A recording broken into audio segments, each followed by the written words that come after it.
नमस्कार दोस्तों, आज का हमारा जो केस रहने वाला है आईटी लॉ की सीरीज़ में केस नंबर 10 है, जिसका टाइटल है the state versus Yogisha at the rate उर्फ एलियास योगेश पांडुरंग। तो इस केस के फैक्ट्स कुछ इस तरीके से थे। जो इसमें स्टेट है, इसमें कंप्लेनेंट एक लड़की थी, उसकी एक लड़के से दोस्ती होती है जो इस केस में एक्यूज है या रेस्पोंडेंट है। दोस्ती हुई, दोनों के बीच में कुछ रिलेशन बना, फिर आपस में दोस्ती में खटास आई तो उस लड़की ने उसको अनफ्रेंड कर दिया। कुछ समय बाद वो अपना मेल वगैरह खोलती है तो उसको कुछ अननोन आईडी से मेल आती है। जैसे खोलती है तो उसमें कुछ वल्गर चीज़ें लिखी हुई है, कुछ पोर्नोग्राफिक इवेंट्स वगैरह लिखे गए हैं। उसकी वो कंप्लेंट करती है साइबर सेल में।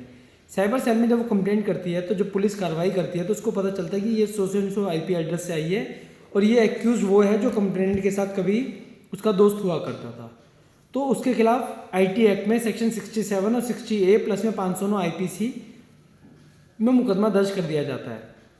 बट कोर्ट पाती है कि इस वाले केस में जो प्रोसिक्यूशन है, जो सरकारी वकील साहब है, वो सेक्शन 67 और 67A के जो इसेंशियल्स है उसको पूरी तरह से सेटिस्फाई नहीं कर पाए। मगर सेक्शन 66E जो ओरिजिनल FIR में नहीं था, जी बिल्कुल ओरिजिनल FIR में नहीं था, मगर वो इस वाले केस में पाया गया कि एक्यूज ने जो राइट टू प्राइवेसी होता है किसी भी वुमेन का, कि भाई अगर उससे बिना पूछे, उसकी बिना परमिशन के तुम ऐसी चीज़ें कर रहे हो, पब्लिश कर रहे हो, वो गलत है। जो हमारे IPC के 354C में भी है।